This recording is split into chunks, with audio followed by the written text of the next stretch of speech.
Assalamualaikum warahmatullahi wabarakatuh. Bismillahirrahmanirrahim. Alhamdulillahi rabbil alamin.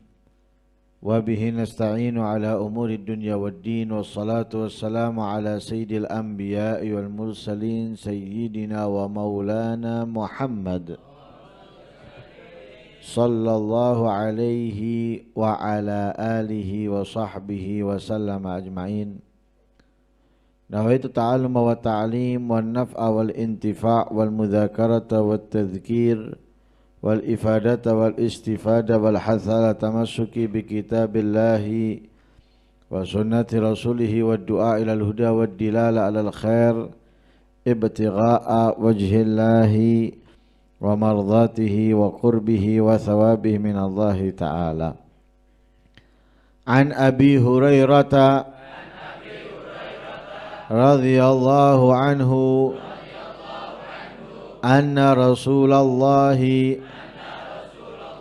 sallallahu alaihi wa alihi wasallam qala hujibatin naru bisyahawat wa hujibatil jannatu bil makarih. Muttafaqun alaih. Dari sahabat Abu Hurairah radhiyallahu anhu bahwa Rasul sallallahu alaihi wasallam bersabda, hujibatin nar, ditutup, dihalangi, an-naru, neraka, bisyahwat, dengan syahwat-syahwat. Wa hujibatil jannatu bil makarih, dan dihalangi surga bil makarih, dengan segala sesuatu yang tidak disenangi. Muttafaqun alaih. Riwayat Imam Muslim bukan memakai kata hujibat, melainkan memakai kata huffat.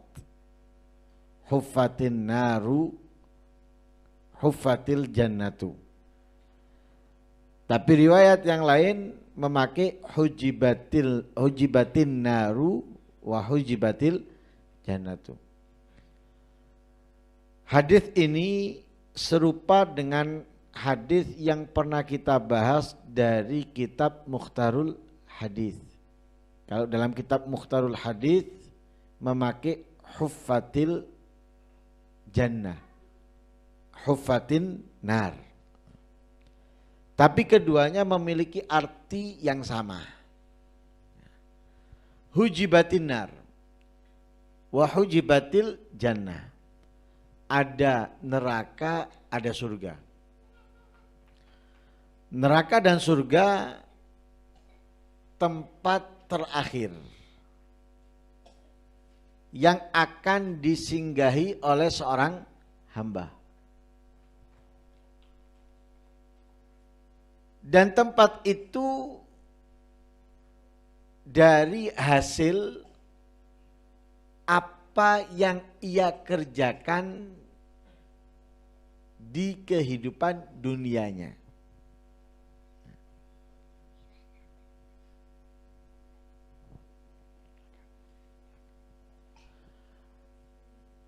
Di dunia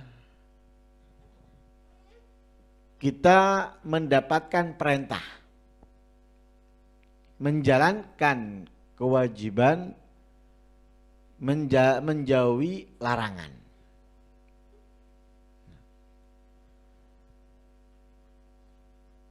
Ketika kita menjalankan kewajiban, menjauhi larangan, itu adalah menumpuk bibit untuk kita memetiknya atau memanennya kelak ketika di akhirat.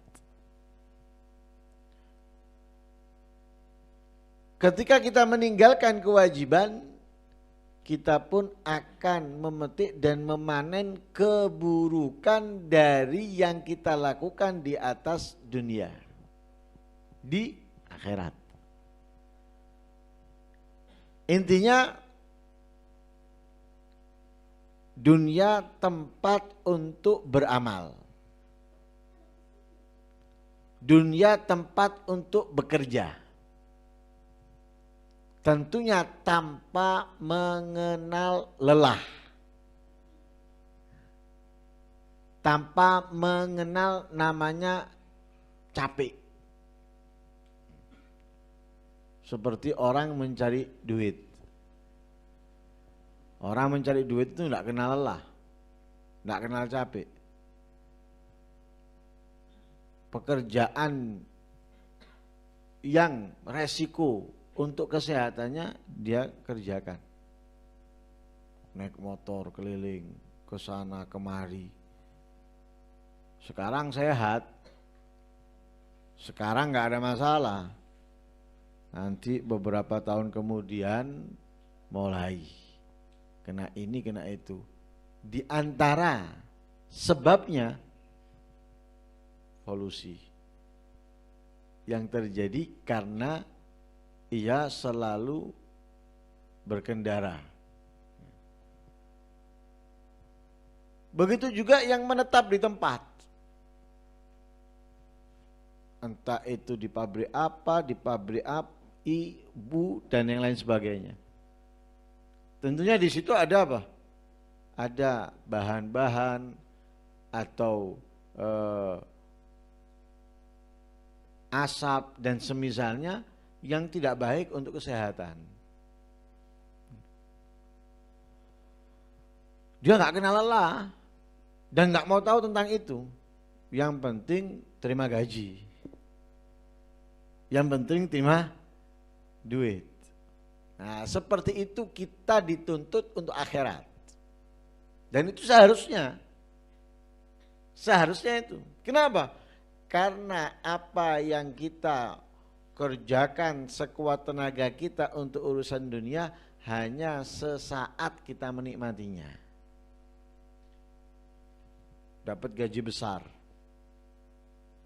Dia pakai apa? Beli motor, beli mobil, beli makanan ini, ke sana dan kemari. Setelahnya, berapa lama dia gunakan?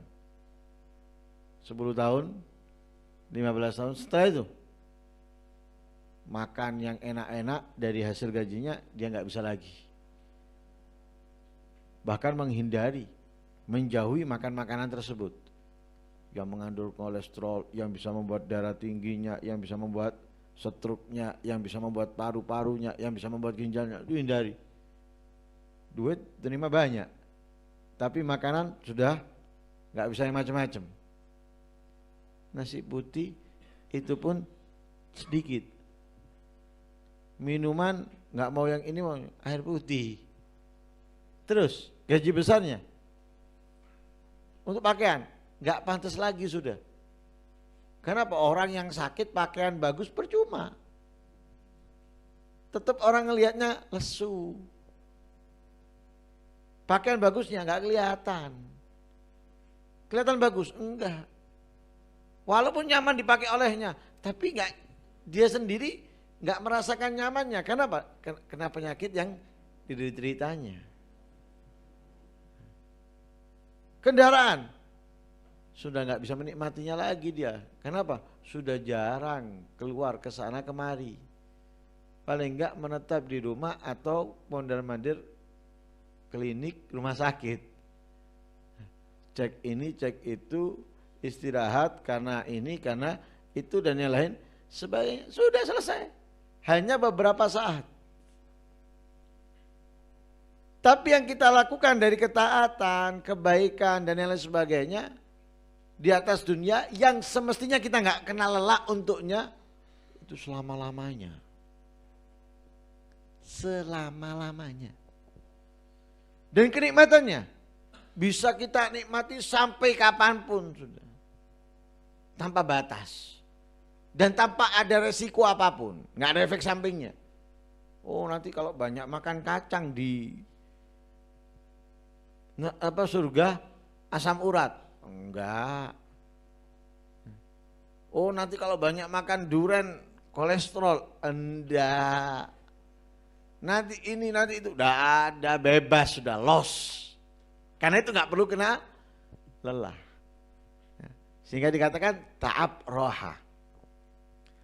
Ta'ab, susah, capek di dunia, roha, kesenangan, kebahagiaan di akhirat.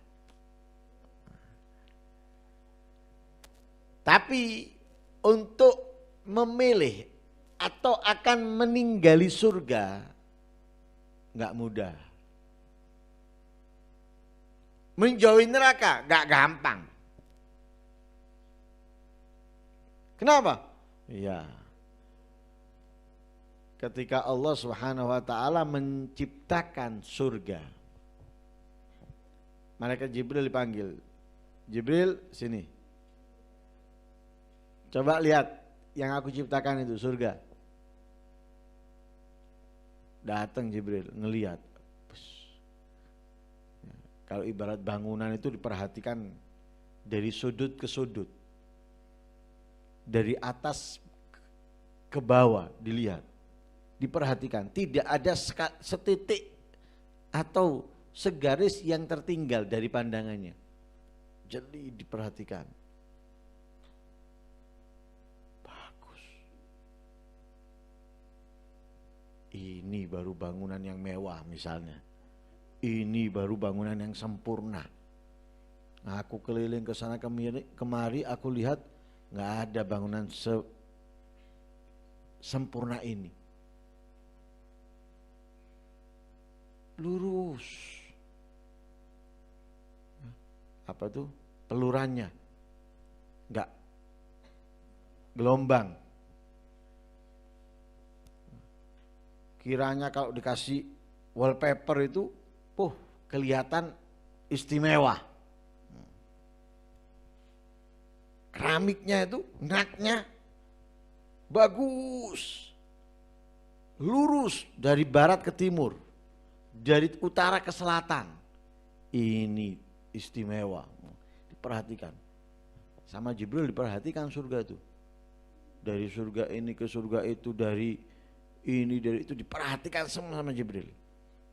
Katanya Jibril, ini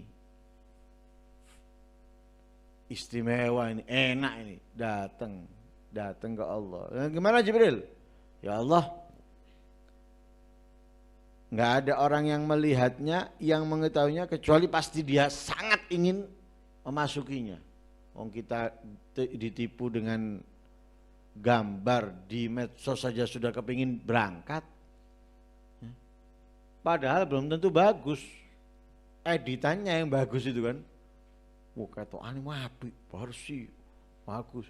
Barang teko, bolong kabeh temboke. Ya. Dan yang semisalnya, kelihatan tempat duduknya itu bagus. Ternyata dilunggui logor sing lungguh. Tertipu dengan editan. Kan gitu.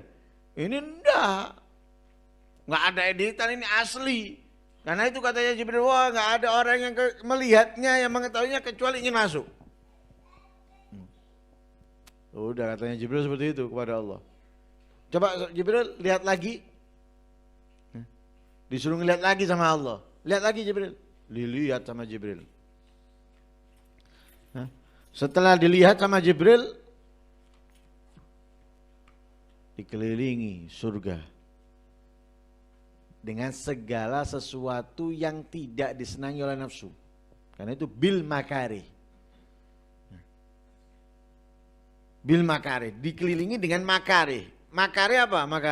Makari adalah yang diperintahkan oleh Allah bagi seorang mukallaf melawan nafsunya untuk mengerjakan atau meninggalkan.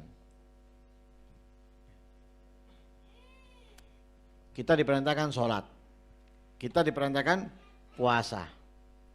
Tapi untuk mengerjakan puasa, untuk mengerjakan sholat, ada mujahadah, ada tarung, ada perang dengan nafsu.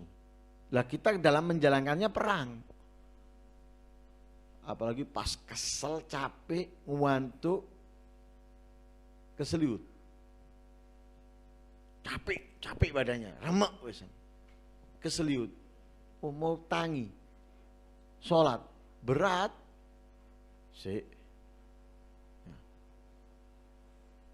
Setel alarm.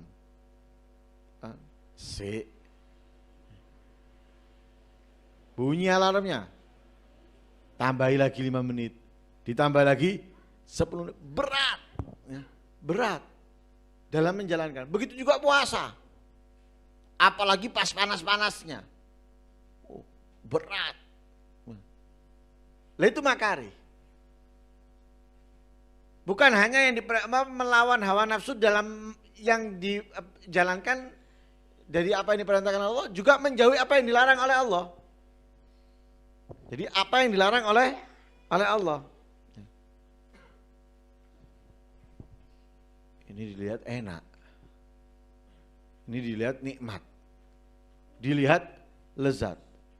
Tapi Allah memerintahkan kita untuk meninggalkannya. Loh, di situ kita nantang, ngelawan, tarung dengan nafsu untuk meninggalkannya.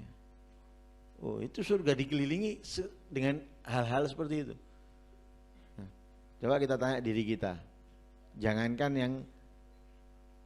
yang berat-berat sudah, yang ringan-ringan aja wis. Sedekah setiap hari. Mudah.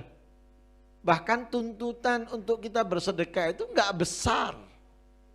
Nabi mengajarkan kita bersedekah walau apa? Bisyiki tamroh. Biji kurma separuhnya. Bahkan kalaupun kita enggak menemukan apapun yang bisa kita sedekahkan, enggak punya apapun, fa'ilam tajidha fa bi kalimatin thayyibah. Ucapan yang baik, ucapan yang bagus. Enggak ada tuntutan besar, tapi kita mau bersedekah setiap hari. Berat. Padahal enggak besar loh, walaupun 500, tapi berat. Apalagi di waktu pagi. Enggak gampang. Doanya malaikat sudah menanti. Ketika kita bersedekah di waktu pagi, doanya malaikat sudah menanti. Allahumma ati munfikan khalafa. Didoakan sama malaikat, ganti ya Allah orang yang bersedekah tadi itu. Tapi kita mau melakukannya, berat. Walaupun kita sudah menyiapkan kaleng, kotak, dan semisalnya. Untuk apa? Oh, ini saya niatkan sedekah. 1 bulan baru saya kasihkan. Setiap hari menaruh. Berat, walaupun kaleng di depannya. Apalagi yang lebih besar dan lebih banyak dari itu. Lah, ada perlawanan. Lah, surga itu bisa kita masuki kalau kita melakukannya, mengerjakannya. Yaitu melawan nafsu syahwat untuk menjalankan apa yang diperintahkan Allah. Oh, yang diperintahkan Allah ibadah. Yang diperintahkan oleh Allah melakukan ketaatan, kebaikan, dan itulah tujuan Allah menciptakan. Kita melawannya, kita menentangnya, kita menjauhi ajakan nafsu, setan, iblis dan semisalnya. Oh, itu baru bisa masuk surga. Kenapa? Kita nggak bisa masuk surga kecuali melewatinya, ya, melewatinya, melangkainya. Mau masuk surga, langkai dulu. Kebaikan-kebaikan ini langkai dulu, baru kamu bisa mendapatkan surga. Seperti orang yang cinta kepada seorang perempuan, tapi ada yang lain yang mencintainya. Oh, kon lek kate niku langkai dulu mayatku. Nah, patenono baru entuk kon. Kan gitu ya. Setelah kamu bunuh dia baru kamu bisa mendapatkan itu perempuan. Sama dengan surga, kamu nggak akan mungkin bisa mendapatkan surga kecuali kamu melawan nafsumu, syahwat kamu, mengerjakan apa yang diperintahkan oleh Allah, menjauhi lainnya, baru dapat surga. Melakukan kebaikan, melakukan ketaatan, ya, yang wajib, yang sunnah, ya, baru di situ kita akan mendapatkan surga. terhindar dari neraka. Kalau neraka, enggak. Ketika sudah dilihat katanya malaikat Jibril, ya Allah, kalau seperti ini siapa yang mampu bisa memasukinya? Aku takut nggak ada yang bisa masuk ya Allah. Aku takut nggak ada yang bisa masuk. Kenapa? Nggak mudah. Untuk masuk surga nggak mudah, nggak ringan, butuh mujahadah, butuh semangat full. Menjalankan kebaikan, menambah kebaikan, meningkatkannya dan lain sebagainya. Baru dapat surga. Nyantai. Nyari ilmu lek kober. Lek kober. Kalau ada kesempatan. Kalau ada waktu. Tapi kalau nyari dunia, nggak ada waktu kapanpun. Tangi turu, kate turu, kapan mau dapat surga, mimpi. Nggak bisa, prosesnya berat.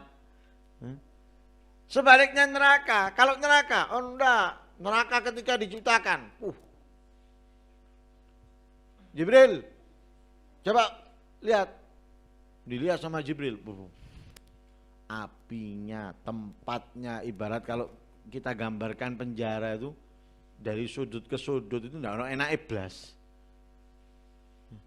Dari ujung ke ujung, dari atas ke bawah, lantainya, atapnya, kanan kirinya enggak ada enaknya.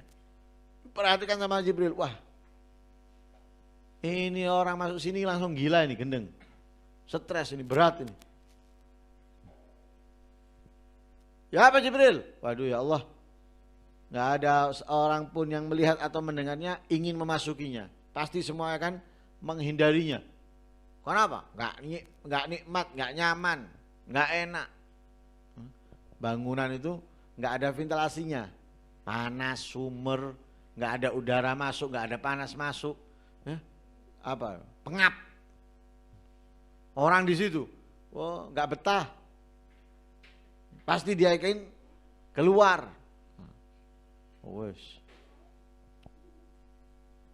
Sekarang Jibril lihat lagi. Berangkat Jibril lihat lagi. Dulu kata Jibril. Ada perempuan. Ada dunia dengan segalanya.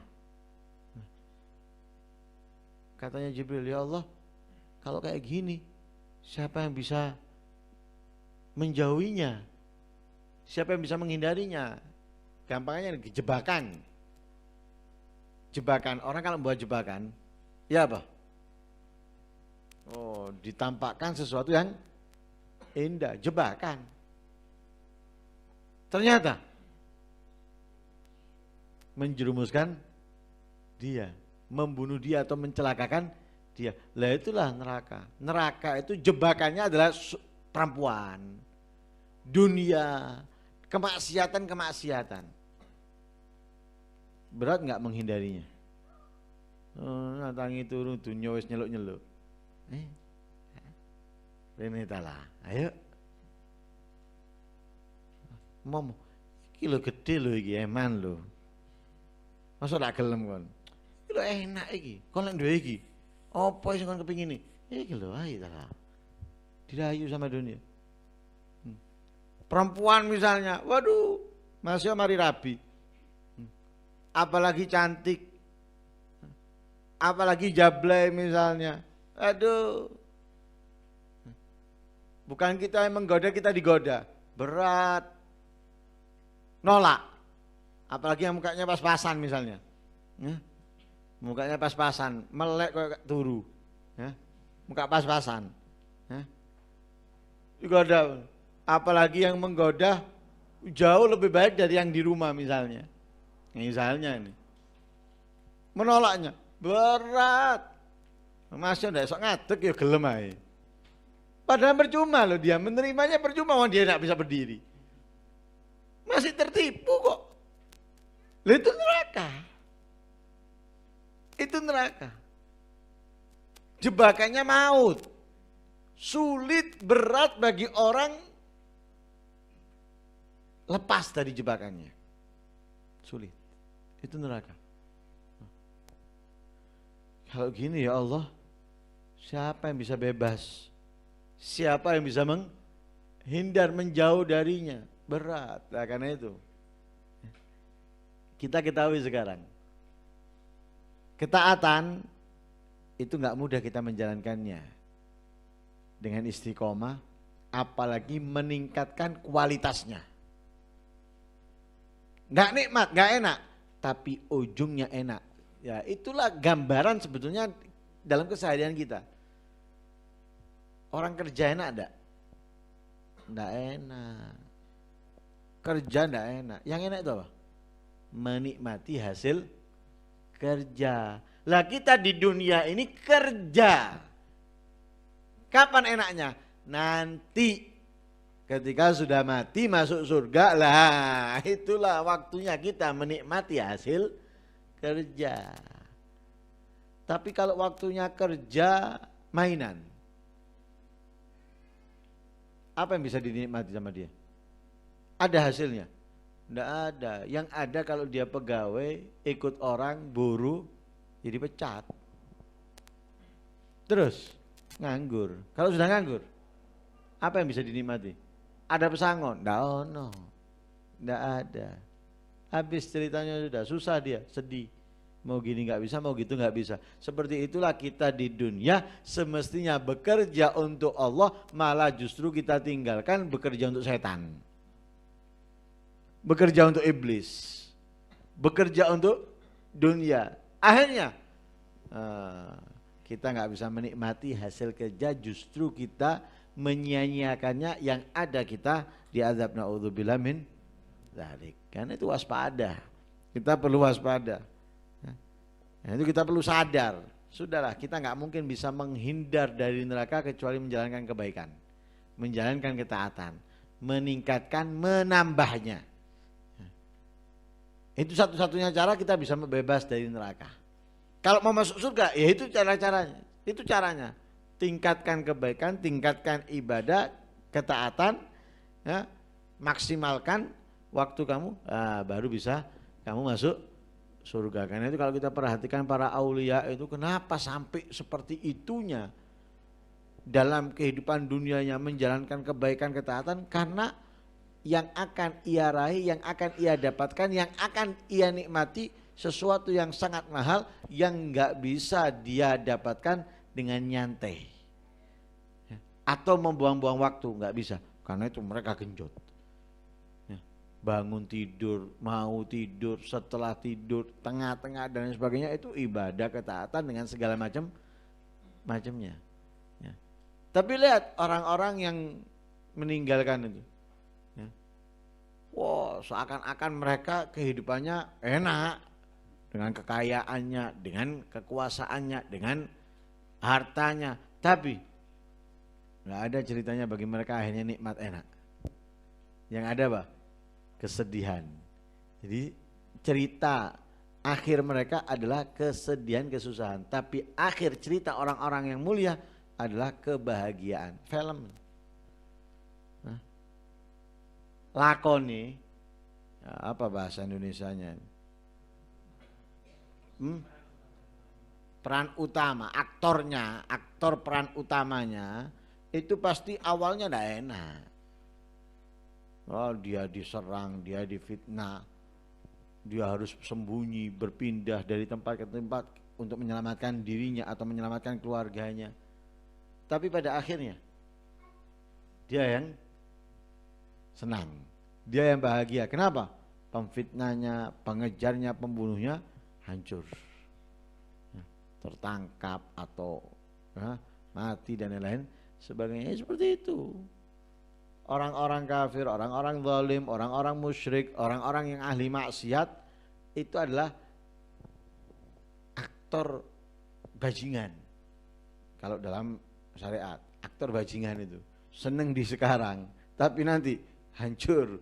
Nah, tapi orang-orang soleh, orang-orang yang ahli taat kepada Allah itu adalah aktor lakon. Susah, wow, melakukan ini dimusuhi, mau ini difitnah dan lain sebagainya, tapi nanti bahagia. Mudah-mudahan Allah Subhanahu wa taala memudahkan kita untuk melawan hawa nafsu kita, untuk menjalankan ibadah ketaatan kepada Allah Subhanahu wa taala dan menjauhi apa yang dilarangnya, dan mudah-mudahan kita termasuk min ahlil jannah, dari penghuni surga, dikumpulkan oleh Allah bersama para nabiyin, siddiqin, wasyuhada, wassalihin. Amin ya rabbal alamin. Wassallallahu alaihi wasallam Muhammadin nabiyil ummi wasallam walhamdulillahi rabbil alamin.